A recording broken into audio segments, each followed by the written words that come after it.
Dios te salve María, llena eres de gracia, el Señor es contigo. Bendita tú eres entre todas las mujeres y bendito es el fruto de tu vientre, Jesús. Santa María, Madre de Dios, ruega por nosotros pecadores, ahora y en la hora de nuestra muerte. Amén.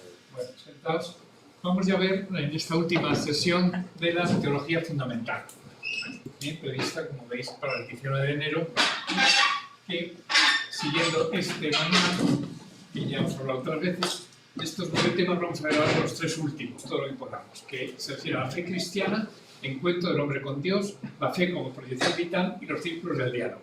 Es que con motivo de esta materia de diálogo, sí, porque claro, hay que dialogar con los ateos, hay que dialogar con otras religiones, hay que dialogar con los católicos que están flojos, los de formación. El diálogo es fundamental, ¿no? Porque aquí vamos a ver, esto como conclusión de esta asignatura, lo importante que es la fe, porque hemos ido viendo su relación con la razón. O sea, que las cosas que creemos no son cosas absurdas, son racionales. Lo que pasa es que el misterio de Dios nos desborda, entonces hay cosas que no se pueden explicar por la razón. No podemos hablar de la inmensidad de Dios por medio de la razón. Por eso, hemos visto en la primera sesión que es la teología fundamental, en la segunda la revelación y sus etapas, en la tercera las razones para creer, en la última clase, y hoy vamos a ver la fe cristiana, encuentro del hombre con Dios. Vamos a ver. ¿No era el punto de la transmisión de la revelación? No, eso lo he dejado porque no nos da tiempo. Vale. Pero eso ya lo he explicado, ¿os acordáis cuando di la historia de la salvación? Allí conté esas etapas de la revelación. Vale. Como ya lo hemos visto, aligerar un poco porque si no es demasiado materia, ¿no? Vale. Es importante llegar a este tema. Sí, pero tienes razón, faltaba en la última parte del día pasado, pero eso ya lo expliqué en su momento de otra manera. Bueno, vamos a ver aquí la fe cristiana, el encuentro del hombre con Dios. Entonces vamos a ver los contenidos de la lección de hoy. La fe y la inteligencia, la libertad de la fe y un don de Dios. La fe es un don de Dios. Es decir, que estas 3 cosas las voy a desarrollar ahora con los epígrafes y luego así de modo pedagógico y lo veis bien y va quedando más fijado. Y tenéis el manual si queréis leerlo todo seguido, ¿verdad? Para estudiarlo, para repasarlo. La fe y la inteligencia. Vamos a empezar con la fe y la inteligencia. El creer en la vida cotidiana y el creer en Dios. ¿Qué quiere decir esto? Que nosotros vamos a fijarnos ahora lo que es la fe en la vida cotidiana. Por la revelación, Dios sale al encuentro de los hombres, les habla, les invita a participar de su naturaleza divina y a ser amigos e hijos suyos. Es decir, esto es un resumen de lo que sabemos que es la palabra de Dios, revelación escrita, la revelación oral, porque Dios se comunica con Moisés y con Abraham y con David, y va mostrándose en el actuar humano cómo es él, qué atributos tiene, qué propiedades, etc. Pero tenemos una idea clara, que Dios sale al encuentro de los hombres. Los hombres vamos también al encuentro con Dios, pero primero nos precede, o sea, a Dios le interesa salir al encuentro de los hombres, y por eso les habla, les invita a participar de su naturaleza divina y les hace hijos suyos, amigos e hijos suyos. Pero al mismo tiempo, por la fe, el hombre acoge la palabra divina y responde a la invitación de Dios. Es decir, que la definición más sencilla de lo que es la fe sobrenatural es la respuesta del hombre a Dios que habla. Dios habla, se revela, de una manera o de otra se revela, entonces yo eso lo acepto, eso es la fe. O sea, acepto esa verdad que me transmite Dios porque Él ni puede engañarse ni me engaña a mí, porque yo me fío de Él, la credibilidad, ¿os acordáis que hablamos el otro día? Entonces, aquí también podemos decir que cuando, tal como Dios se entrega a Él, al hombre, sin reservas, el creyente se entrega a Dios con todo su corazón. Por eso la fe abarca todo lo que es el hombre. Pero ahora vamos a matizar un poco. Creer en Dios y abandonarse a Dios no quiere decir prescindir de nuestra libertad, no, al contrario. Eso lo hacemos porque nos da la gana. La libertad siempre está en ejercicio, si no, eso nos destruiría. Y Dios es máximamente libre. Por eso revelación y fe son conceptos correlativos, se reclaman. ¿Para qué va a revelarse Dios si no esperar respuesta? Se trata de creer algo que dicen los demás, es una cosa distinta, fe humana, etc., ¿no? Pero si Dios no habla, no podemos creer, no podemos responderle, ¿no? O sea que son correlativos, revelación y fe. Allí donde hay revelación, Dios pide la respuesta. Allí donde la persona fe busca lo que ha dicho Dios, la revelación de Dios, ¿no? Y estos dos conceptos correlativos se buscan y se reclaman mutuamente. Seguimos. Creer en Dios. Creer en Dios es algo que se da de 2 formas distintas. son dos formas distintas del conocer, el ver y el creer. Digamos, aquello que viene por los sentidos y por la razón, vemos. Aquello que viene de Dios o de otra persona, por testimonio, por el testigo que nos habla, eso es creer. Son las dos formas de conocer. Y en la fe humana funciona esto, ya otro día lo veíamos, cuando un amigo te cuenta que ha estado en los Andes y que ha estado en tal sitio y tal, y tú te lo crees. Y entonces cuando tú lo cuentas en la familia, pues está un fulanito y tal por ciento que nos han en un lago allí, que no sé qué, y un pico, tú no has visto nada, pero estás repitiendo lo que te ha dicho tu amigo y te lo crees y lo cuentas como tal, lo haces tuyo, claro. Eso es el ver, y que es un conocimiento también distinto de haber estado tú allí directamente. Y cuando vemos algo, llegamos directamente a una verdad por demostración, por intuición o por experimentación. Digamos que la intuición sería lo más débil y es muy humano también. Muchas veces hay cosas que las intuimos, ¿no? No sabemos demostrarlas, no están patentes, pero intuimos. Uy, esta persona es santa, este es un ladrón, esas intuiciones que tenemos a veces la persona. Otras veces es la demostración, sería más dentro de las ciencias, ¿no? Las matemáticas, ¿no? Hay cosas. La suma de los catetos lleva al cuadrado de la hipotenusa. Eso lo repito, pero sí hay que demostrarlo. ¿Es evidente? No es evidente. Pero una vez que se ha demostrado, ya se forma parte de nuestras evidencias, ¿no? Y ya funcionamos con ello. 2 más 2 igual a 4, ¿no? O sea que la demostración es necesaria en nuestro conocer las cosas. Pero luego también está la experimentación, en lo que se basa la física, la biología. Todas las ciencias experimentales, no solo matemáticas, sino abstractas, las ciencias experimentales se basan en el experimento, en la experiencia. Porque si yo dejo caer esto, se cae por acción de la gravedad. Lo repito tantas veces y funciona. Conozco ya la ley, porque si esto pesa más, caerá más rápido, si pesa menos, una pluma, hasta que cae. En cambio, una plumita de plomo, dura inmediatamente, etc. Las leyes, cuando lo vamos descubriendo, es conocer la naturaleza, ¿no? De conocer. Y un conocer racional, ¿no? Pero se habla entonces de evidencia intrínseca de las cosas. Pero creer significa un conocimiento al que llego indirectamente, por evidencia extrínseca. Es decir, solo se puede creer lo que no se ve. ¿Veis? Es un modo también de racionalizar y formalizar la estructura en el conocimiento. Evidencia intrínseca, la de la razón. Evidencia extrínseca, la de la fe. Pero entendiendo que son dos vías distintas, una directa y otra indirecta. La directa es que yo estoy viendo directamente, lo conozco. De hecho, fijaos, cuando estamos a veces resolviendo un problema y viene la solución, lo veo, ahora lo veo, te decimos, ¿no? Utilizamos muchas veces la visión como la luz del entendimiento. Yo lo veo, que ya tienes la solución, ¿no? Lo has resuelto. Eso es ver. No decimos, yo lo quiero, no, yo lo veo. Es el ámbito intelectual. En cambio, creer es indirecto, por evidencia extrínseca.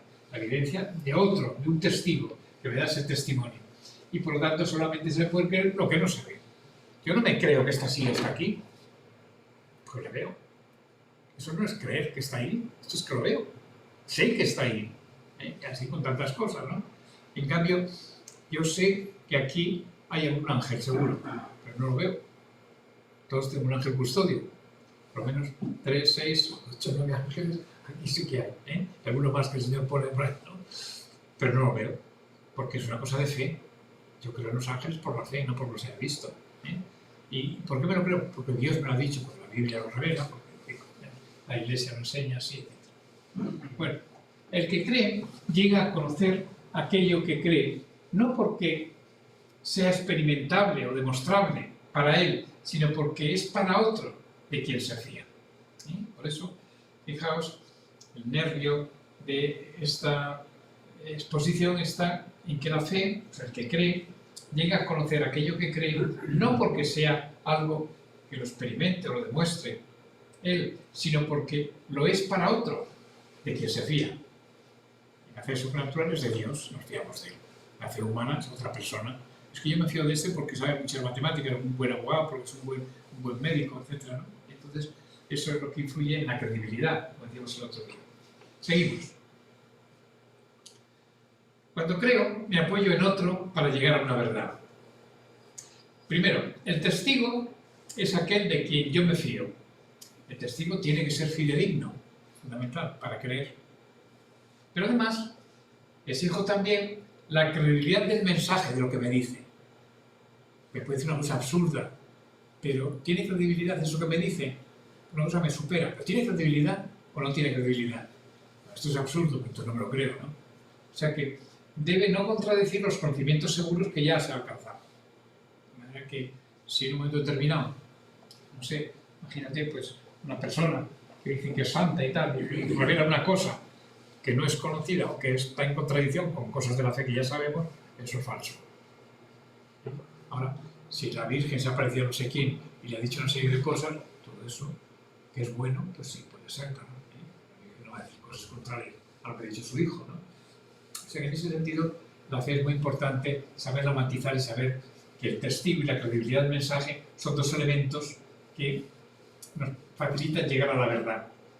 Y en un sentido estricto, creer es mucho más que opinar, porque, o suponer, ¿no?, una hipótesis, es estar completamente convencido de la verdad que no se ve, porque la fe es conocer con certeza lo que no se ve. Ejemplos de la vida ordinaria hay muchos, ¿no? Pero creo que se entiende, no me falta insistir más. Estar convencido de la verdad que no se ve. Cuando la fe es auténtica, uno está convencido de la verdad que no se ve. Si no está convencido, si duda, no tiene mucha fe, que es lo que nos pasa a veces, ¿no? Hay cosas, esto lo querrá el Señor, no lo quiere el Señor, estamos como dudando, porque pues ahí falla un poco la fe. Cuando no falla la fe, yo no dudo que el Señor está en la Eucaristía, lo tenemos aquí en el oratorio, ahí está en el sagrario, ¿no? No dudo de eso. Otra cosa es que yo lo entienda por la razón, no lo entiendo, pero sé que me ha dicho que está ahí y yo no lo creo. Eso es un acto de fe. Y si yo sé que está ahí, pues voy a visitarlo y otra cosa. Hay personas que creen pero luego no practican, ¿no? Esto de soy creyente pero no practicante, es una contradicción de término, pero se entiende por la debilidad humana. Bueno, o sea que hace poco hay una frase al obispo Munilla, este que va a venir ahora a Alicante, que es un gran pedagogo y tiene unas conferencias muy buenas en internet, hay montones de cosas suyas y tal. Y estaba ahora analizando la última conferencia que ha dado antes de venir aquí a Alicante, parece que era en Elche, no sé dónde era, es otro sitio. Y lo titulaba en La metástasis de la gnosis o del gnosticismo en el siglo XXI. Es muy interesante. Y entonces hay un momento que cita al Papa Francisco y dice, me quedé muy conmocionado porque decía el Papa Francisco que la fidelidad no es más que la debilidad, pero con un buen acompañamiento. Esto tiene mucho fondo, decía, ¿no? Explicaba eso. Efectivamente, o sea que estas cosas, cuando nos vemos a Dios, no es tanto la fortaleza humana, la potencia humana y el poder humano y la emoción humana, ¿no? Tiene su valor, evidentemente, pero lo importante es estar bien acompañado de Dios, con la gracia, ¿no? Ahí está la fidelidad. No en que seamos perfectos, que no lo somos, sino en que nos apoyamos en alguien que nos comprende, que nos ayuda, que nos... O sea, un buen acompañamiento lleva siempre a la fidelidad. Un buen acompañamiento a quien es débil, a quien se cree débil. Bueno, pues seguimos. Decimos ahora, cuando uno está dispuesto a querer a otro, no solo en una situación determinada, sino siempre, sin ninguna limitación ni condición de ningún tipo, entonces cree en alguien. Tipo de fe, que ahora veréis por qué digo esto, creer en alguien. Ese alguien es el testigo, es el que me dice esas cosas, ¿no?, que yo me creo. Entonces, claro, muchas veces, cuando subrayo el adjetivo siempre, porque no es que una vez acierte, sino que siempre acierta, siempre es un hombre que me da un consejo, siempre, y esto con Dios es claro, ¿no? Siempre no hay limitaciones, ¿no? Entonces eso significa creer en alguien, pero también no se puede creer en ningún ser creado, porque ninguno está hasta tal punto por encima de otro que pueda constituirse en autoridad de valor absoluto. O sea que el valor absoluto lo tiene solo Dios, ¿no? Incluso la fe humana tiene esa fragilidad, tiene esa debilidad, porque nunca se puede creer tan perfectamente. Solo podemos creer en Dios y, en un sentido menos radical, con las reservas propias en cada caso, podemos creer a personas y tenerles tanta confianza que estemos seguros de la verdad de su testimonio. O sea que lo que aplicamos a Dios se puede aplicar a las personas, pero no de la manera tan radical como lo aplicamos a Dios, porque Dios eso será con firmeza, es una cosa absoluta. En el ámbito sobrenatural también hay un ver y un creer. Y tenéis la imagen de Tomás cuando el Señor le dice, mete tus manos en mis llagas, cuando el resucitado se aparece, en la segunda vez, porque la primera no estaba Tomás no se lo cree, y la segunda vez sí está. Después de esta vida veremos a Dios cara a cara. Esto está revelado y esto es verdad. Cara a cara. Ahora vemos como un espejo, dice San Pablo. Allí lo veremos, dice San Juan, tal como Él es. Eso, cara a cara. Facen ad facem, dice San Pablo. Ahora bien, mientras estemos en la tierra, solo podemos creer en Él, no lo vemos. La visión beatífica en el cielo sí, pero aquí no. No decimos analógicamente que lo vemos por la fe, eso se puede decir, ¿no? Pero realmente no lo vemos, creemos en Él. Y entonces le conocemos mediante el testimonio de otro. Santo Tomás dice en la segunda, cuestión cuarta, artículo 8, en la segunda respuesta, dice, en iguales condiciones, ver es más que oír. Pero si aquel por el cual se sabe algo está muy por encima de lo que uno es capaz de ver, por sí solo, en este caso, oír es más que ver.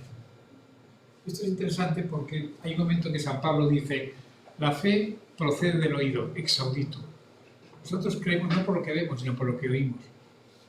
Y por eso la fe muchas veces viene a escuchar la palabra de Dios. Los que escuchan la palabra y la ponen en práctica, esos son los que tienen fe, ¿no? Hay una persona que no escucha la palabra, no se entera. O una persona que, escuchando la palabra, no quiere atender, no quiere escucharlo, tampoco se entera. Esto es muy humano. Muchas veces una persona cuando no quiere escuchar, no me interesa nada de lo que dice ese, no se entera de nada, lo que estés hablando. Pero cuando hay un poco de atención, de interés, sí que te enteras. Porque está hablando un lenguaje humano que a ti te llega y te entiendes. Si hablas un idioma que no conocéis, pues no os enteraréis de nada, ¿no? Por eso Dios se ha hecho con el lenguaje humano y se ha revelado con el lenguaje humano, especialmente en Jesucristo, ¿no? De modo pleno, ¿no? La fe divina hace participar en el conocimiento propio y exclusivo de Dios y nos pone en contacto con el saber de Dios. Por eso vamos asimilando lo que Dios conoce, en ese sentido vamos haciéndonos con el saber de Dios, ¿eh? No porque sea fruto de nuestro saber, como os he dicho antes, sino porque lo recibo de Él, que se revela, ¿no? Muy bien. El conocimiento más pequeño en el plano sobrenatural trasciende los conocimientos más altos que podamos alcanzar en el plano natural. Un chispazo de la fe cristiana es mucho más perfecto que todo el saber humano. Esto puede parecer exagerado, pero es una verdad completa, ¿no? O sea que en el ámbito sobrenatural, además, esto se parece un poco a lo que el Señor decía de Juan el Bautista. No hay otro mayor nacido de mujer que Juan. Pero hay otro momento que dice el Señor, cualquiera que esté en el reino de los cielos es más grande que Juan. O sea que también tenemos que ver que el plan natural es muy importante. El hombre tiene la inteligencia porque se parece a Dios, es imagen de Dios, etc. Pero un chispazo de la fe cristiana es mucho más perfecto que todo el saber humano. Y por eso tiene gran importancia la fe, porque con la fe conocemos cosas que con la razón nunca llegaríamos, nos costaría muchísimo. Demostrar la existencia de Dios se puede hacer, y Santo Tomás lo ha hecho, pero es costosísimo. Hay metafísica y hay que meterse en la profundidad del lenguaje humano, del pensamiento humano, y buscando modelos para acercarse a los escritos del Creador, que dice Santo Tomás. Pero eso lo ha hecho un hombre entre millones y millones de hombres. Pero Dios ha revelado y se da a conocer que existe. Jamás hay en la Biblia ninguna demostración de la existencia de Dios, ninguna. Hay un momento, es más, en que dice, dijo el necio en su corazón, no existe Dios. Y de entrada, un tío que dice que no existe Dios es un necio. Y eso en la palabra revelada, ¿no? La palabra de Dios, la Biblia. Un pobre hombre que no sabe ni leer ni escribir, pero se cree en Dios, tiene una sabiduría más completa que un catedrático ateo. Entonces, la expresión que a veces puede ser un poco paradójica, pero es verdad. O sea, cuando una mujer tiene fe, cuando un hombre tiene fe, aunque sea muy humilde, muy sencillo y tenga pocos conocimientos, tiene una gran sabiduría, porque está hablando de las cosas de Dios, de lo que Dios le ha contado, y sabe más que aquel catedrático, aquel científico famoso y universal, por aquel premio Nobel, ¿eh? Por eso estas cosas hay que madurarlas y plantearlas en su verdadero sentido. De aquí que sabe que hay un creador del mundo, que Dios es un trino, que somos llamados a vivir eternamente felices con Él en el cielo. Esas cosas las sabe cualquier sencillo y humilde que tiene fe. Y esto es importantísimo, claro. Esto da sentido a toda la existencia. Y además que es verdad, o sea que un científico a veces lo niega esto. Que hay un creador, un mundo es eterno, ha parecido una casualidad. Cualquiera que cree, está clarísimo, Dios nos ha contado que lo ha creado todas las cosas, ¿no? Hasta coger unos cuantos salmos y ver las alabanzas que hace el salmista a la creación y cómo se entusiasma con las obras que ha hecho Dios. Que Dios es un trino, esto es incapaz de adivinarlo. Jamás sospecharíamos que en Dios hay tres personas si Él no lo hubiese revelado. Así como la unidad, sí, o la inmortalidad del alma también. Los judíos, Dios les revela, por los judíos, al pueblo de la antigua alianza, les revela la inmortalidad del alma pues en el siglo II a.C. No en el siglo XIX o XX con Abraham, sino al final, preparando ya la llegada de Cristo, ¿no? Y a mí no podemos decir la felicidad, que es lo que se pregunta el hombre, ¿no? ¿Quieres ser feliz? Sí, Dios te ha creado para que seas feliz en esta vida y en la otra. En esta vida con dolor, con sufrimiento, tan perfecto y tal, en la otra, en el modo pleno y perfecto, que es estar con Dios. Entonces, claro, en el ámbito práctico muchas veces esto nos da, cuando vivimos nuestra fe, además de la creencia que tenemos en la inteligencia, eso a veces se adorna y se acompaña y se le llena con la misma experiencia de la fe vivida, ¿no? Entonces damos cuenta que muchas personas, ¿por qué está triste esa persona? ¿Por qué está preocupado? ¿Por qué está inquieto? ¿Por qué está? Porque se está apartando de Dios. Estando cerca de Dios, está asegurada la paz y la alegría. Con lo cual, cuando a veces no estamos con paz o no tenemos alegría, hay que hacer examen. Decía nuestro padre, haz oración, prueba a ver, para buscar los motivos de tu tristeza. Un hijo de Dios triste no tiene ningún sentido, ¿no? Pues, esto lo sabe cualquier persona que tiene fe. Acá un sabio renombrado, un premio Nobel, pues no sabe que está destinado a ir al cielo, ¿no? En el caso de la fe sobrenatural, el testigo que nos trae el mensaje es Jesucristo mismo. Es el único que ha visto a Dios. La certeza de la fe sobrenatural se funda sobre la autoridad de Dios mismo. Pero esta autoridad es objeto de fe. Tenemos que creer, ¿sí?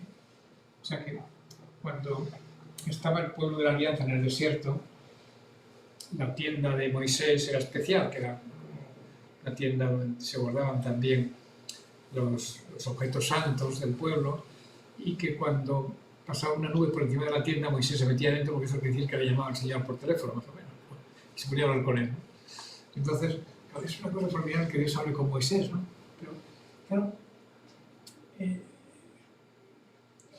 el texto bíblico tiene mucha gracia, y entonces Moisés se dio la vuelta, porque Dios empezó a hablarle, y le dio la espalda a Dios, porque a Dios nadie le puede ver cara a cara sin morir, dice el texto. Fijaros hasta qué punto expresa de una forma sencilla y ingenua que a Dios nadie le ha visto jamás. Bueno, esto lo ratificará San Juan en el prólogo de su Evangelio, donde dice, la fe vino por Abraham, la ley por Moisés, pero la verdad y la gracia por Jesucristo. Porque a Dios nadie le ha visto jamás, solo Jesucristo. Porque es Dios. Él nunca ha visto al Padre, Jesús, y nos comunica lo que ha visto el Padre. Y el Padre nos lo envía, ¿no? Para revelarnos y darse a conocer. La autoridad que tiene el Señor es fundamental, ¿no? Y se manifiesta externamente, pues esto que decía Nicodemo cuando me vengo de noche. ¿Por qué vienes a verme, Nicodemo? Porque nadie dice las cosas que tú dices y hace las cosas que tú haces si no tiene Dios consigo. Esto lo capta este hombre como un recluto de Israel, una parte del Sanedrín, que tenía admiración por el Señor, que veía la autenticidad. Esa es la autoridad que tenía Jesús. Claro, los signos, los milagros y la doctrina, que a veces les costaba, pues, la predicación de Moisés, lo juntaba con la familia, el mandamiento, como se pueden decir las cosas. Es que el Hijo del Hombre es dueño del sábado. En la misa de hoy, he visto que de la mano seca, y que ahora está en los escribas y fariseos, y el Señor se le revienta en esto. ¿Por qué? ¿Nos parece bien que cure o no que la mano seca? Que no, si eso nos parece bien, pero que el sábado no se debe hacer eso. Porque no han entendido. No es el sábado para el hombre, sino Digo, el Hijo del Hombre para el sábado, sino el sábado para el Hijo del Hombre. Esto lo han interpretado mal, ¿no? Y entonces se va corrigiendo estas cosas. Por eso, esa es la autoridad que tiene Jesús, ¿no? Por eso Jesús es un testigo verdaderamente excepcional y único. No se trata solo de un testigo, claro, se trata de creer que ese testigo realmente es Dios. Y para poder creer lo que me dice, tengo que creer primero en Él. Para nosotros, la fe no tendría sentido saltándonos a Jesucristo, ¿no? No tiene ningún sentido. Y es una de las cosas que dice Monilla en esa transformación en el mundo actual, en los problemas que tiene la cultura actual desde el punto de vista cristiano, ¿no?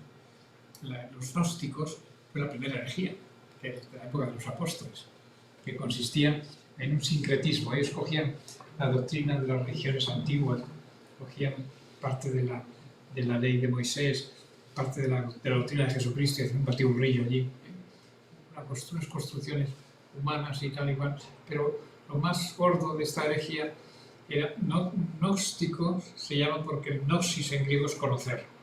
Ellos se creían unos superdotados, ¿sí?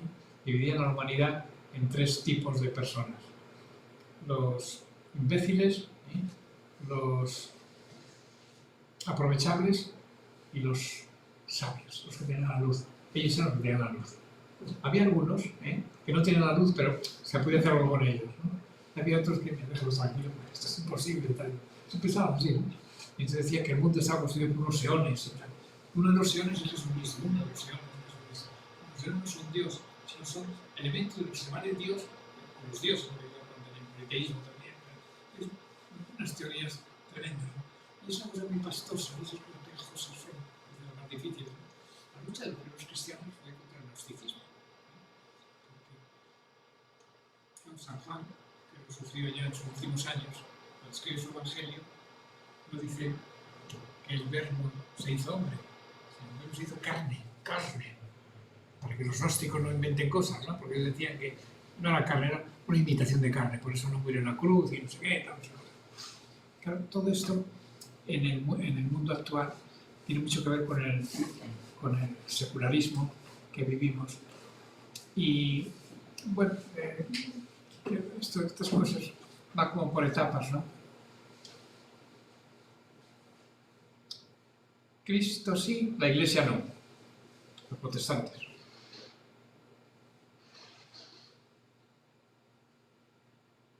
Dios sí, pero Jesucristo no. El teísmo o deísmo, que es creer en Dios, pero no en Jesucristo, sino en un Dios que se esfuma. Hay personas que creen en un ser superior y tal, y que no el que dice la Iglesia o que enseña Jesucristo, ¿no? Claro, llega una última etapa en la que ya la teoría del género, que voy a extender por ahí, es muy interesante, yo te lo contaré con más detalle. Vamos a avanzar, que si no... El acto de fe, aunque razonable en última instancia, es sin duda ninguna un rendirse de la razón. Es radical, llega hasta lo más profundo. Hasta lo más profundo entiende el hombre, claro, a lo más profundo, y que sigue todas sus fuerzas. El acto de fe, aunque es razonable, no creemos en burros que vuelan ni en cosas extrañas, pero claro, en última instancia es rendir la razón.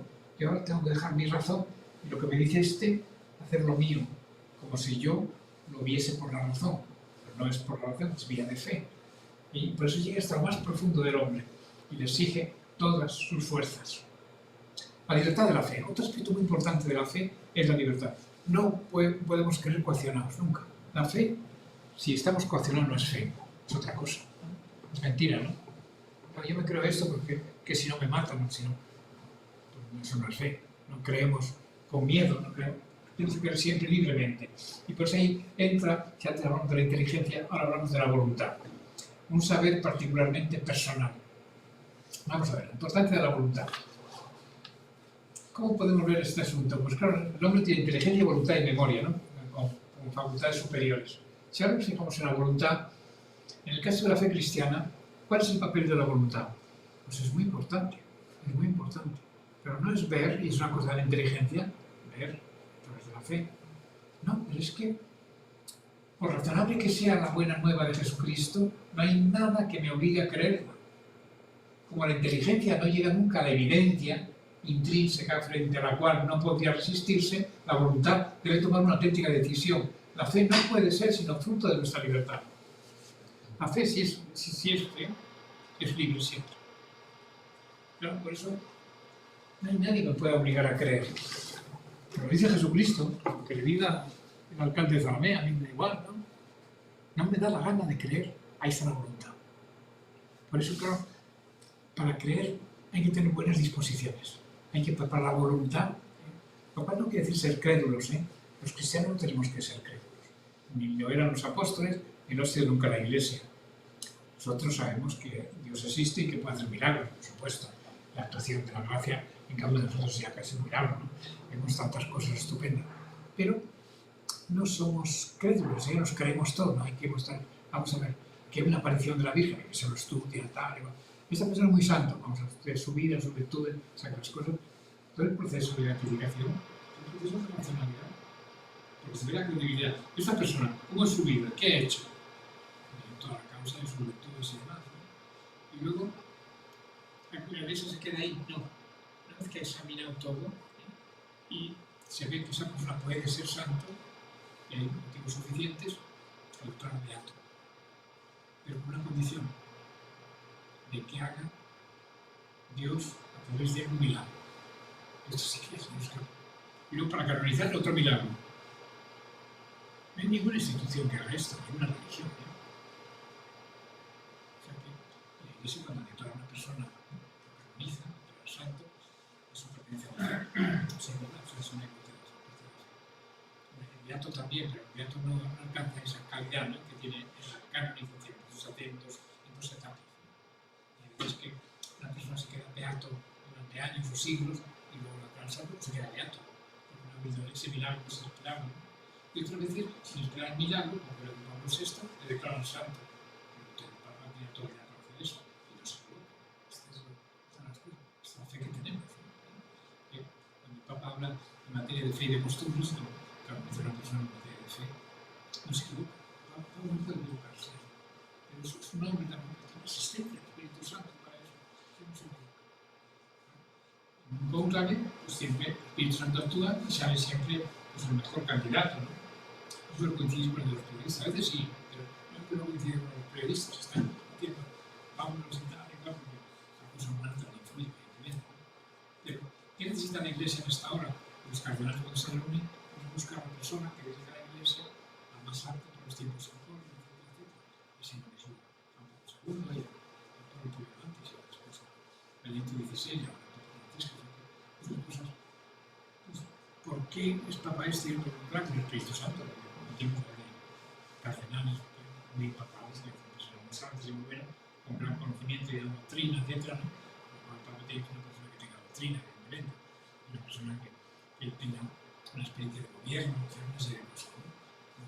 Pero teóricamente, el Espíritu Santo podría decir, fulanito, que es un laico que ni siquiera es cura ni nada, papa. Inmediatamente lo ordena, lo hace un obispo y lo hace papa. O sea, no es problema. Pero claro, Santiago común dice que una persona que es un obispo y lleva muchos años y luego lo hacen cardenal y tal, para elegir al papa, pues está más preparado que otros, ¿no?, para este puesto. Pero la fe no puede ser sino fruto de nuestra libertad. No hay nadie que me obligue y no hay evidencia intrínseca. Cuando a mí me dicen, el todo es mayor que la parte, ¿lo puedes negar? No, es una evidencia, no lo puedo negar, que el todo es mayor que la parte. Pero es que las cosas de la fe no son así nunca, porque yo no veo las cosas. No van a través de la razón, creo que me podría ni convencer, sino es otra cosa por el testimonio de otro. Entonces, por eso hay siempre libertad. Y por eso también podemos decir que nuestra libertad no solo se expresa en la decisión. El decidir ya es un acto secundario de la voluntad. ¿Cuál es el acto principal? El amor. El querer creer debe entenderse en el sentido de amar. Creo porque amo. Y creemos a Cristo porque le amamos. La fe es, en cierto modo, una declaración de amor a Dios. Esto en lo humano también lo veo muchas veces. Yo cuando una persona la quiero, la creo. A veces distinguimos los defectos que tienen los seres humanos. Una persona que la quieres mucho tiene sus defectos, pero la crees, si la quieres. Si no la quieres, no la crees mucho. Hay muchas crisis matrimoniales o entre amigos, está ahí, ¿no?, muchas veces, en que pues no eras tan amigo, no querías tanto a tu esposa, ¿no? Cuando no te fías de ella. Entonces ahí está. ¿Y qué es la fidelidad? Pues la debilidad con un buen acompañamiento. Y claro, nuestra libertad no solo se expresa en la decisión, creo. Vamos a ver que la fe tiene un recorrido. A lo mejor podía creer. Me estoy animando a creer. Oye, esto es para creerlo. Creo. Es un proceso, así dicho, de forma así un poco, ¿no? Por pasos. Pero creo porque amo está en el núcleo.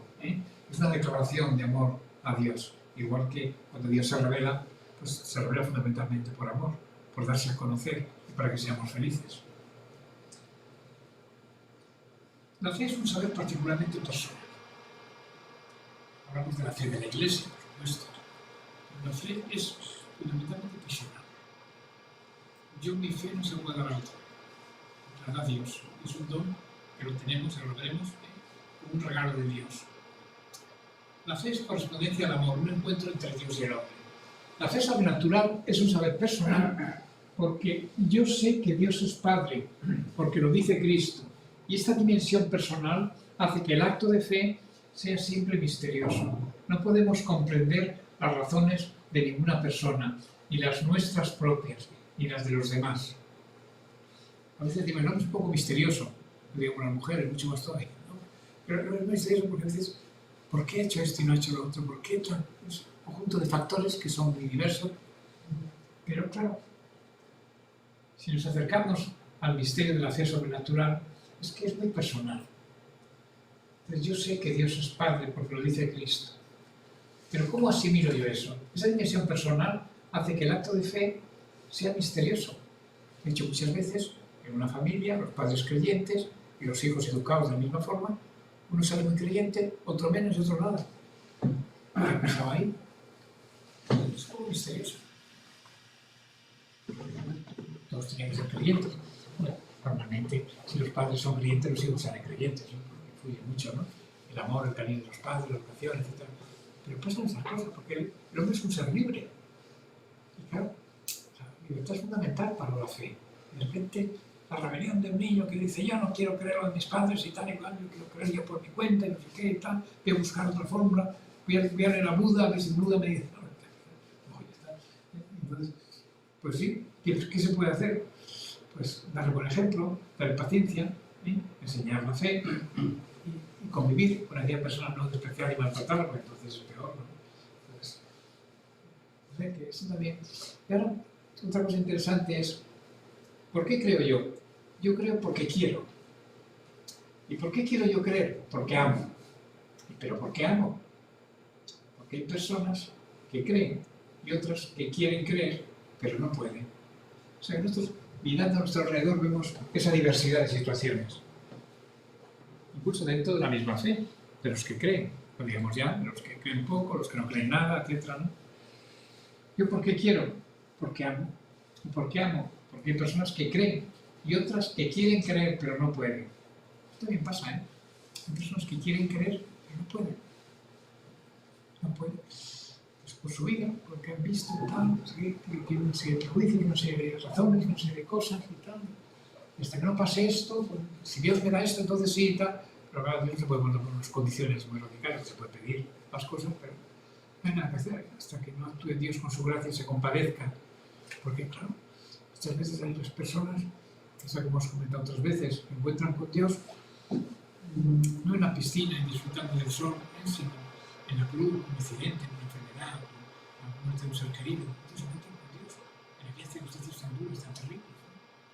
Que no han echado de menos mientras la vida les iba bien. Porque dice tantas cosas, entonces es un modo como Dios también trata a las personas. A veces ha sido porque está haciendo de modo así muy gráfico. Dios bendice con la cruz, y es verdad que con la cruz bendice al Señor siempre, ¿no? Y bendice también las cosas buenas, ¿no? Bendice la mesa, la gracia del Señor, pero la bendición que hace el Señor con el sufrimiento es muy importante, ¿no? También para la fe. Pero la fe, y esto es muy claro, es un don de Dios. Yo no puedo ni conseguirla para mí ni conseguirla para otros. Yo lo que puedo es disponerme a recibirla yo y disponer a otros a que la reciban. Pero es regalo de Dios, es don de Dios. Y por lo tanto, hay una revelación interior que nos lleva a la comunión con Dios, en la respuesta de la fe. ¿Por qué? Pues porque la revelación interior, es un modo de hablar, es más bien de los místicos, ¿verdad? Que cuando nos encontramos con la voz de Dios, con el querer de Dios, y claro, Santo Tomás, en la segunda secunde dice, el acto de creer ciertamente depende de la voluntad, pero de la voluntad de quien cree. Pero es necesario que la gracia de Dios prepare la voluntad del hombre para que sea llevada a las cosas que están sobre su naturaleza. O sea, que nunca la fe prescinde de la gracia. Siempre la persona que cree, que se convierte, vamos a decir, da un paso en la fe, que no la tenía o quiere más fe, teniéndola, interviene en la gracia. Siempre. Decía San Pablo, nadie, sin la gracia de Dios, puede decir que Jesús es el Señor, que es Dios, que es el Cristo, que es el Mesías. Sin la gracia. Y decía nuestro Padre también, si, hijos míos, en la vida corriente, cuando decimos una ejaculatoria, ahí está la gracia de Dios también. Porque si no es por nuestras fuerzas solo, nosotros tenemos que colaborar, la voluntad tiene que colaborar. Es muy importante la gracia que actúe en nosotros, ¿no? Y por eso actúa sobre su naturaleza. Pero no la destruye, la gracia nunca destruye la naturaleza, se apoya en ella. Por eso hay que cuidar la naturaleza, por eso hay que cuidar las virtudes humanas. Decía nuestro Padre en camino a aquel punto, ¿tú has visto que se pongan las joyas en paños menores? Cuando se pone una joya, por un vestido, como Dios manda, ¿no? Bonito, elegante. Pues eso es lo que quieren unas personas, que la gracia vaya sin las virtudes. Eso no es posible, ¿no? Si Dios lo quiere es posible todo, ¿no? Pero no es lo habitual. Por eso el cultivo de las virtudes humanas es muy importante. ¿La fe viene de nosotros? No, es don de Dios.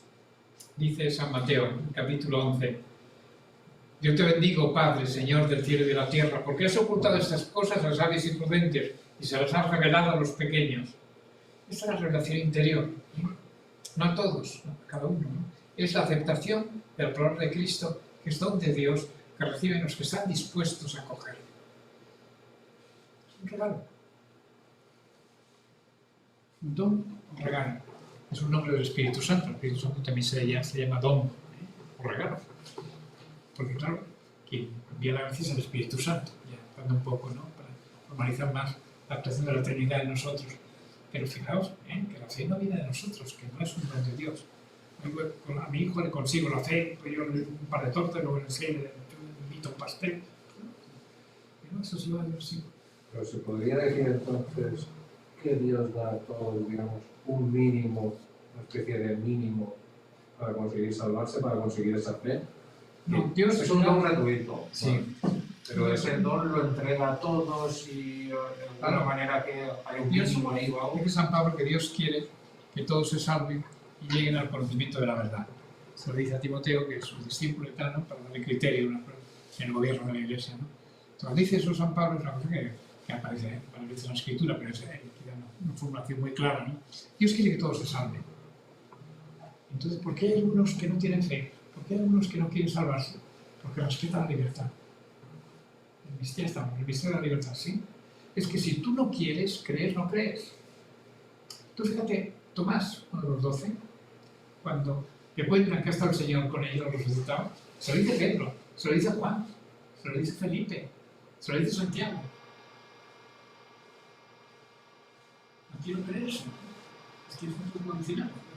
Si no tengo mis manos, le dice un apóstol. Pero en ese caso tuvo suerte porque las circunstancias actuales ya no son como... Es decir, no se pueden ver circunstancias No, que... por ejemplo, para que veas que es una persona, claro, cuando dice el Señor es una vez, Dios, Señor mío, para la conversión. Bueno, pues también, por eso tenemos que rezar, porque no tienen fe, porque Señor, dale fe, dale la gracia para que vea que esa imagen es buena, pero que se va a perder si no, tal cual. Es oración. Y el que el interesado, que tiene esa lucha interior, porque muchas veces no se plantea nada, pero muchas veces se plantea cosas, pero la rechaza, lucha y tal, y va años con dudas y no sé qué, no sé cuánto, ¿no? Y si leéis, por ejemplo, cualquier libro de conversiones, ahí se ve muy claramente, ¿no? Como los caminos de Dios, lo más variado, ¿no? Bueno, pues no sé, por contaros una así que me viene a la cabeza. García Morente era un filósofo español y tal que era ateo, ¿no? Y que no creía en Dios y tal, era un hombre de prestigio en la educación y tal, y era un hombre muy educado, muy fino y tal y cual. Cuentan el chiste de que se acercó un día en la barra de un bar tomando un café con unos amigos y se acercó uno de sus alumnos, un poco así descarado y tal y cual, y como era un hombre educado y delicado, pues le habló como si fuese un poco gay, ¿no? ¿Me puedes usted decir dónde yo podía desalojar, no sé qué, no sé cuánto? Haciendo cosas un poco raras porque tenía un amaneramiento y tal. Entonces este hombre, sin inmutarse, se volvió y dijo, mire usted, ve por ese pasillo, hay un letrero que pone caballeros, no haga caso y entre. Bueno, pues este hombre, un día, en la iglesia, se encontró con Dios. Y él no sabe cómo explicarlo. Y entonces dice, ¿y no hiciste ningún razonamiento? Le pregunta el periodista que estaba contando esto. Y no sé, la verdad es que hice un razonamiento. Ya tengo tantos años y he hecho este plan, un montón de planes y ninguno me ha salido. ¿Quién me maneja a mí? ¿Quién me cuida a mí? No he hecho nada de lo que yo quería. Muy pocas cosas. Y se le cuenta que era Dios que lo estaba llevando a un evidente. Entonces se convirtió y se hizo sacerdote. El hecho extraordinario. ¿Eh? El hecho extraordinario. Pero ¿qué dices? Pues, pero coges conversiones de otros, ¿eh? ¿Por qué se convirtió fulanito y tal? Por lo te lo dicen, ¿no? Estaba dando clase en Garteluete, teníamos un negrazo norteamericano que se apuntó para dar clase de inglés y tal y cual, pero ahí estaba y le estuve tratando y un momento que se convirtió, ¿no? Quiero bautizarme. Bueno, pero vamos a ver, tú dime, ¿cuáles son las razones que te han llevado a bautizarte? Porque todos les tratan con cariño, todos. Pues mira, dos cosas. Es que he hecho una encuesta por mi parte con todos los profesores del colegio, que no todos salen de casa, claro. Buena, y nosotros salen de casa, y dice, he hecho una encuesta por mi parte y uno a uno, a lo largo de ese tiempo, me doy cuenta que todos creen en los ángeles. Y usted cree en los ángeles, me María. Yo sí, he visto a ninguno. Entonces, no he visto a ninguno, todos creen en eso. ¿Pero por qué? Ese es el motivo. Pero ese es el motivo más importante es que me meto con ellos, he visto que están siempre contentos. De aquella. Y es el motivo que quieren estar Dios detrás. Los caminos de Dios son disfrutar, porque cada uno es un por uno por otro, ¿no? Pero te encuentras con otro que va por otro camino completamente distinto. Por eso hay que ser expectativa de Dios, es regalo de Dios, ¿sabes? Y cuando se combina ahí, personas que son, ¿sabes? Se Pablo se convirtió, quería tú al desierto 2 años a buscar. Y claro, la conversión es cosa de un instante, pero para esa conversión, aunque sea para que madure, nos requiere tiempo. Esto lo comentaba porque es regalo de Dios. Alguna vez algunos dicen, no, es que a mí ese regalo no me lo ha hecho. Entonces yo le decía, yo creo que de alguna manera ese regalo Dios lo hará a todos. De alguna manera hará un mínimo, ¿no? Para que lo hará a todos, ¿no? Pues para las condiciones de... El regalo se lo da a todos. Lo que pasa es que, claro, se ve que lo tiene, ¿no? Entonces dice, porque yo preguntas que es un poco, así en ese plano un poco, digamos, agresivo, así bueno, cariñoso, ¿no? Oye, pues como Dios se lo da a todos, no sé qué es lo que tú has hecho, ¿eh? Porque tú lo debes estar rechazando, porque se lo da a todos. Es como el que entra en la tienda y no ve el regalo que hacen a todos y tal, porque las navidades, no sé qué, no sé cuánto. A ti no te han regalado nada, no es que no entro en la tienda, ¿ah? Me llaman todo por ahí, no entro en la tienda. ¿Qué más cosas? Es que yo estoy muy bien así, yo no necesito a Dios, pero pues muchas veces la persona, cuando vive sin necesitar a Dios, esa es la secularización que vivimos en la etapa actual de la Iglesia, ¿no? Y por lo tanto muchas veces al ver a nuestro alrededor tantas personas que actúan y viven como si Dios no existiese, y rezan, y misa, preguntan sacramento, y se mantienen en cuestión trópica, no sé qué, el que es mi amigo, porque somos del mismo partido, del mismo equipo de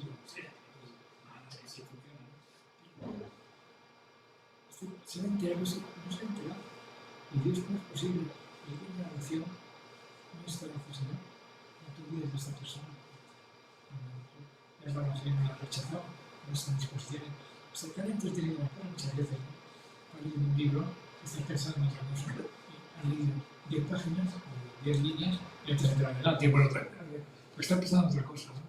Eso es lo que pasa muchas de las personas, que no piensan en Dios, no ven lo cerca que está, no lo entienden, siguen su marcha, no se enteran, ¿no? A no ser que venga un golpe de gracia, pero la persona tiene unas disposiciones, normalmente la encuentra. Es una persona que busca a Dios, por eso en el consejo a los amigos que no tienen fe, tú búscale y verás cómo la encuentra. Porque en cuanto Dios se da cuenta que le estás buscando, se hace el encontradizo. No falla, ¿eh? Pero claro, dice que esta persona, yo le he buscado pero no lo encuentro, pero ¿cómo lo he buscado? Hay que ayudarlo también un poco, ¿no? Entonces, muchas veces las preguntas de la vida, ¿no? Sí, yo qué pinto aquí, qué tiene aquí, qué sentido tiene, ¿no? Todo eso se lo pregunta, ¿no? Y no se puede responder una frivolidad, ¿no? Porque un amigo me preguntaba una vez que subió al tren, estaba un grupo de gente dando las cartas ahí, y le preguntó, oye, ¿verdad que se interrumpa la partida y tal? Está ahí con unas Coca-Colas y tal, muy animados con la partida. Pero luego se pregunta, ¿pero tú en qué estación habéis subido? Y me contestan todos, no sé dónde. Diciendo que eso va a ser. No sé dónde. Eso repugna la botón. Unos tíos, ¿qué pasa? Van en el tren de la vida, no se preguntan nada. Pues sí, tienen miedo a preguntarse. Miedo a la muerte. Miedo a reconocer cómo soy yo. Esos miedos que vienen muchas veces que detrás está la conexión. Evidentemente, cualquier persona quiere saber de dónde viene, de dónde va, y todo eso. Se pregunta cosas y eso lo resuelve de inmediato. Entonces uno va viendo que la fe nos resuelve muchísimas cosas. Un conocimiento, leyendo la Biblia, o escuchando la iglesia, creo que te contesta más bien, ¿no? Bueno, entonces vamos a ver ahora tres cosas, A, B y C. Primero, nadie puede venir a mí si el Padre no le atrae. Las insinuaciones divinas se producen siempre en lo más íntimo del ser humano para suscitar una respuesta generosa. O sea, las cosas profundas del hombre, ahí es donde habla Dios, eso no puede conocer otro hombre, por eso no podemos juzgar mucho, pero sí por los síntomas externos. Por otra parte, se trata de una iluminación interior, mediante la cual el conocimiento humano se pone en condiciones de percibir algo que no puede alcanzar él en virtud de su propia fuerza. O sea que es una iluminación interior, la conversión, la fe, que no prescinde del conocimiento humano, pero no se puede alcanzar por nuestras propias fuerzas. O sea que, a ver si yo consigo la fuerza de estudiar y tal, igual que... No, la fe te la da Dios y tú la recibes como tal o no. Tercero, en cuanto se enciende esta luz, el hombre recibe la gracia de la fe y alcanza una certeza de la verdad, de la revelación mayor que las certezas humanas. Si aceptamos el testimonio de los hombres, mayor es el testimonio de Dios. Bueno, pues vamos a seguir. Asentimiento del entendimiento. Creo que Dios existe y se ha revelado a nosotros. Segundo, asentimiento de la voluntad. Creo a Dios, me fío de Él. Tercero, la ayuda divina, que lo hace posible y el abandono completo. Creo en Dios. Creo que Dios existe. Creo a Dios. Creo en Dios. ¿Ves? Distintos matices de la fe según exprese su relación con el entendimiento, con la voluntad, con la gracia, con la ayuda divina. En Cristo, Dios sale al encuentro de los hombres y en Él tienen los hombres acceso a Dios. Por esto, Cristo es el centro de la fe cristiana y el núcleo que irradia su luz en todas las direcciones y señala su lugar a las demás verdades reveladas. La revelación, sabemos que la plenitud está en Cristo, ¿no? Y es ese diálogo de Dios con los hombres, ese acceso a Dios es a través de Jesucristo. Por eso, Cristo es el centro de la fe cristiana. Y el núcleo que irradia su luz en todas las direcciones es Cristo, y el que señala el lugar de las demás verdades reveladas es Cristo. Cristo es el centro de toda la fe cristiana. Y por eso Jesús es el enviado de Dios, y bajo el cielo no se nos ha dado un hombre que pueda salvarnos. Discurso de Pedro el día de Pentecostés, que recoge el libro de los Hechos de San Lucas, cuando ese discurso, ya iluminados por las lenguas de fuego y la gracia del Espíritu Santo que ha venido sobre ellos, Jesús es el Mesías enviado por Dios. Bajo el cielo no se nos ha dado otro nombre que pueda salvarnos. Y esto también es algo que creemos, que la salvación viene exclusivamente por Jesucristo. No hay otro nombre en el que pueda el hombre salvarse. Evidentemente, nosotros respetamos las religiones, otros modos de ver las cosas, pero estamos convencidos que cualquier persona que se salva es porque cree en Jesucristo, de modo directo como nosotros, o de modo indirecto, con el bautismo de deseo. Si esta persona hubiese tenido las oportunidades que hemos tenido nosotros, porque eso es verdad, imaginaos que está en China, que nadie habla de Dios, pues no tiene tampoco mucha responsabilidad. Un tío que vive aquí en Valencia y habla de Dios 50 veces y no hace caso, tiene mucha más culpabilidad que aquel y otro, ¿no? Porque no pues ahora, por este no. Pero claro, la fe es lo que nos abre la puerta de la salvación, porque nos indica la verdad de Dios, ¿no? Entonces, entrar en comunión con Dios supone, por tanto, un encuentro de comunicación y de amistad a través de Cristo. Y mediante la fe, el hombre es introducido en la intimidad divina. Entonces vivimos la vida de un hijo de Dios. Sois hijos de Dios por la fe en Cristo Jesús. Lo dice San Pablo a los Gálatas. Sois hijos de Dios por la fe en Cristo Jesús, que nosotros recibimos en el bautismo. Y también en el origen de la fe se hallan presentes la decisión del hombre y el don gratuito de Dios. Son dos cosas. Siempre la libertad del hombre y el regalo de Dios. Las dos cosas. No un regalo sin que el hombre lo acepte o un deseo del hombre sin que Dios se lo dé. Están las dos cosas siempre juntas. Y la iniciativa de nuestra salvación siempre está en Dios. Él nos amó primero. Él toma la iniciativa. Es Él el que más quiere que nos salvemos. Él el que ama primero. El que busca al hombre, mucho antes de que el hombre le busque a él. Dios invita y no obliga, porque quiere que el hombre responda con plena libertad. Pero nuestra correspondencia a la gracia ya es gracia. Es una buena disposición, ¿no? Entonces, cuando quiero corresponder a la gracia, hombre, yo esto no lo veo, pero me gustaría verlo. Yo no creo, pero me gustaría creerlo. Y esa es disposición buena. Pasas de la credibilidad a la credentidad, hasta que haces ya el acto de la decisión, pues me lo creo. Entonces ya esa decisión se hace firme, ¿no? Bueno, entonces ahora la fe como proyecto vital. Vamos a hacer unas cuantas cosas, porque ya se nos acaba el tiempo, como en 10 minutillos y termino. Vamos allá. Ejemplos extraordinarios de una vida de fe. Creo en ti, creemos. Vamos a ver. Evidentemente, un modo de ver la fe es ver cómo lo han vivido. Algunas personas, la fe, la vida de fe, lo tenemos ahora, que es un modelo del Antiguo Testamento, se le llama padre de todos los creyentes, no te digo más, ¿no? Y luego tenemos el ejemplo de María, nuestra madre, que es la única criatura que supera a Abraham, cuya fe supera la plenitud de fe. Bueno, esto como ya lo hemos visto un poco en la historia sagrada, pero para recordar algunas cosas voy un poco deprisa. La Biblia nos ofrece muchos ejemplos de personas que tienen fe. Pero hay dos que son extraordinarias, que son Abraham, en el comienzo de la historia de la revelación, y María, precisamente en la plenitud de los tiempos. ¿Por qué son tan importantes estas dos personas? Entonces, Jacob y la escala de Jacob. Abraham vino a ser el padre de los creyentes porque Abraham no ve, se dirige a una tierra que no conoce, sigue a Dios tal como Él quiere y a donde Él le ha determinado. La fe le lleva también a una actitud de íntimo abandono en Dios. Abraham sigue con firmeza y perseverancia las indicaciones divinas, incluso cuando Dios le manda que sacrifique a Isaac. Un pequeño resumen, ¿no? Pero es que Abraham, primero, que Dios le promete que va a tener un hijo. Él ya es muy mayor y su mujer es estéril. Y se lo cree. Se lo cree. Y cuando tienen el hijo, le ponen Isaac. Isaac, en hebreo, es el que se ríe, o la que se ríe. Porque cuando está diciéndolo esto, ese enviado de Dios, su mujer, que estaba en la tienda de al lado, empezó a reírse. Sí, va a tener un hijo, ¿no? Soy estéril y es muy mayor. ¿Por qué te has reído? Que no me has reído, un diálogo ahí. Bueno, pues, efectivamente, Abraham luego lo muestra de modo heroico cuando le dice a Dios que tiene que sacrificar a su hijo. Pero Señor, si tú no quieres sacrificar a su hijo, ¿cómo es esto?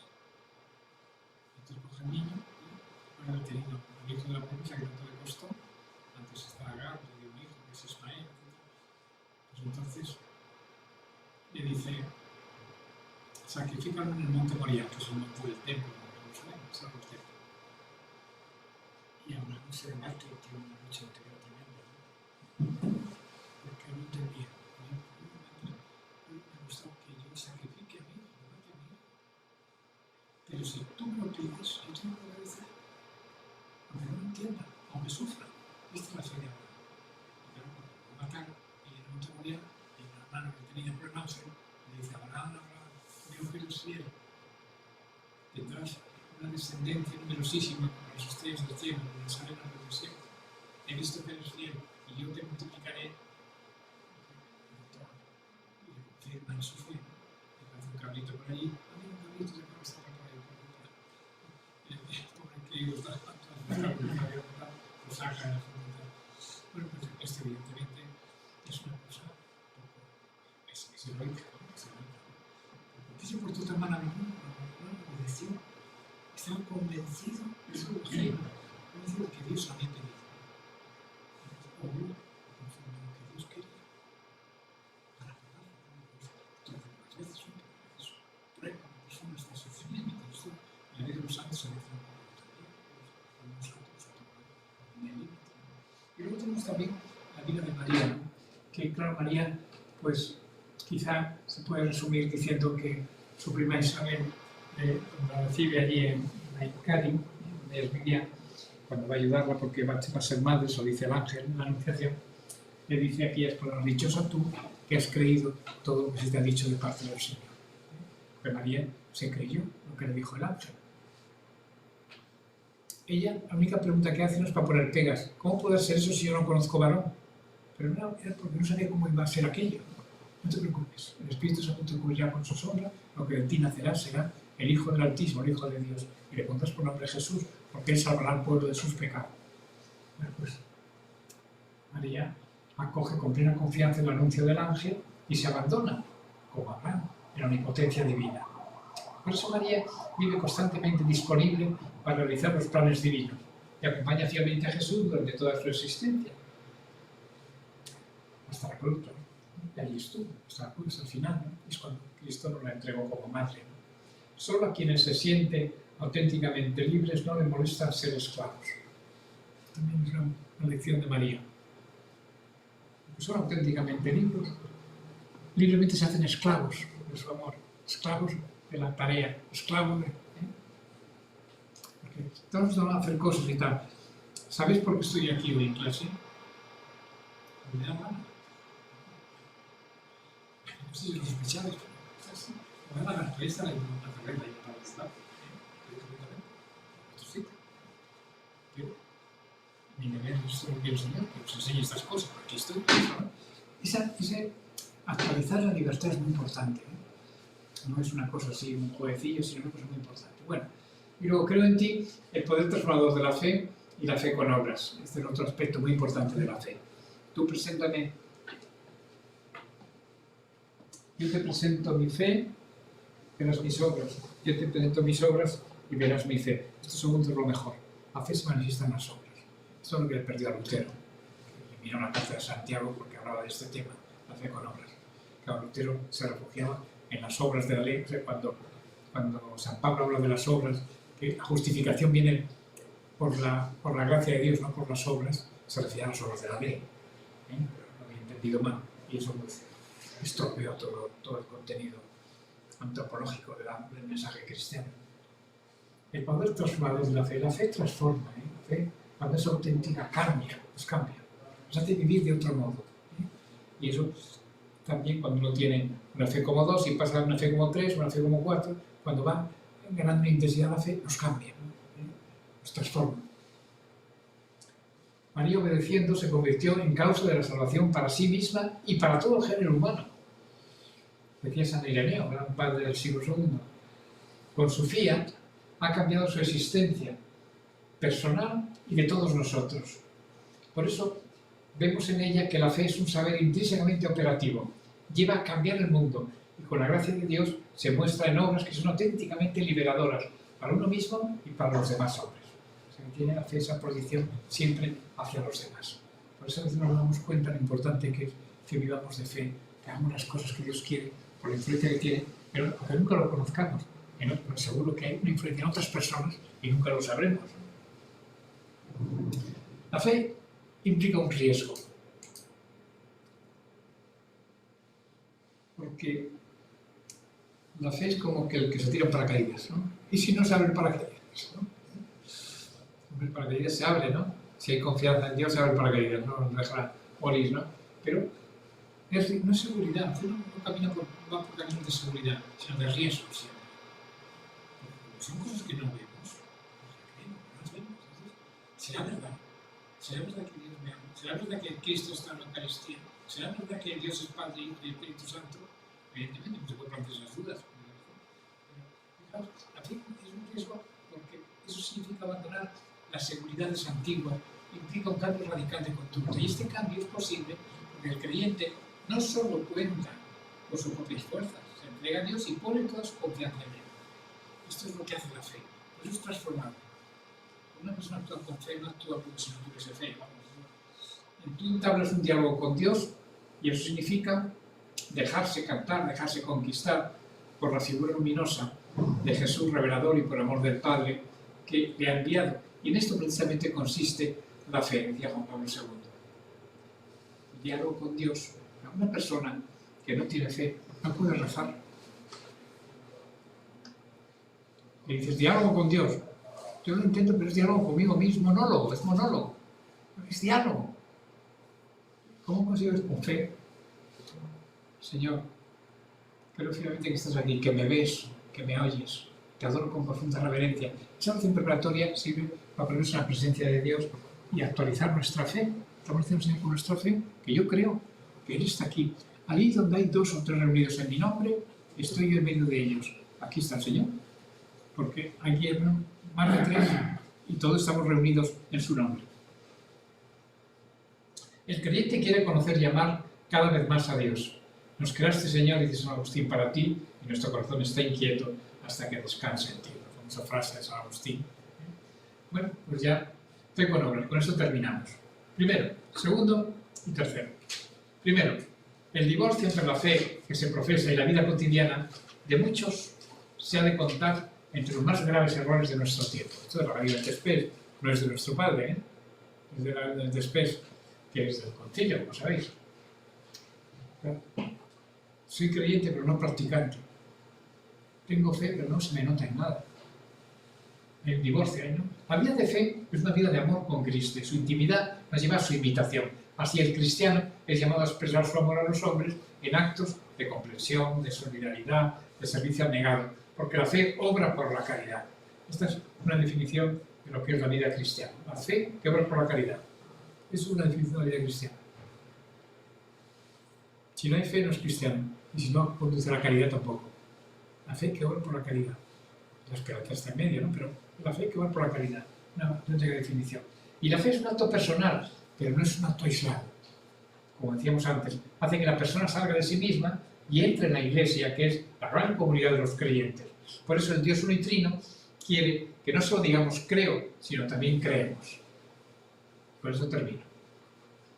La fe tiene una dimensión eclesial, ¿sí? Que es la fe de la Iglesia. Mi fe, que es personal, es la fe de la Iglesia.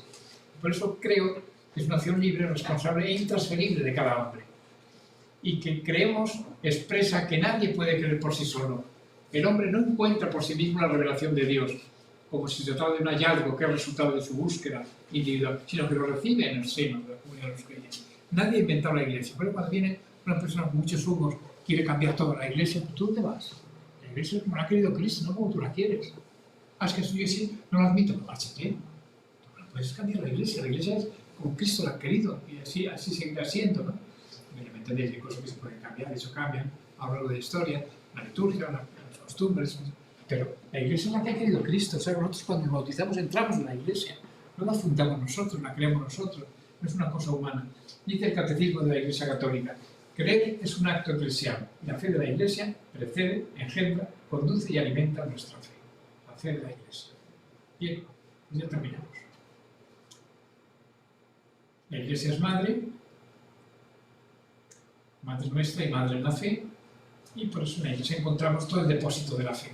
Todo lo que ha dicho Cristo lo tenemos en la Iglesia resumido. Y gracias a la fe nos unimos a los apóstoles. Nosotros creemos lo mismo que creían los apóstoles, ni más ni menos. Con el paso de los siglos hemos ido enriqueciendo la doctrina, claro, comprendiéndola mejor, ¿no? Pero fijaos la cantidad de santos que ha habido a lo largo de la Iglesia. Nadie se ha dado a sí mismo la fe, y cada uno la ha recibido de quienes han creído antes que él, y asimismo nadie puede guardar la fe para sí solo. Por eso, vamos ya a terminar diciendo que cada uno de los cristianos es un eslabón en la gran cadena de los creyentes, y que cada uno es sostenido en su fe por todos aquellos que creen juntamente con él. O sea, un cristiano solo no es cristiano.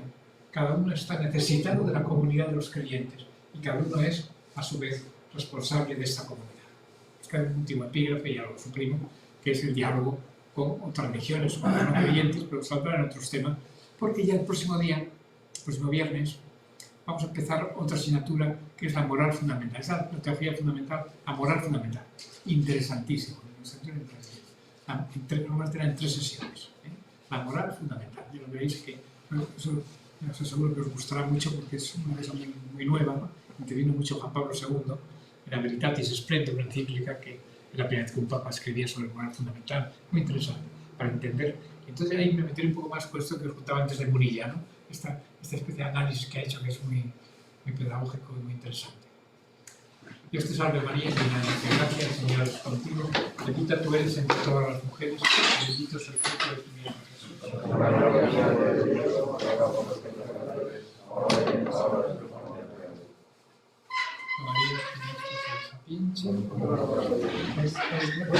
el próximo miércoles, perdón.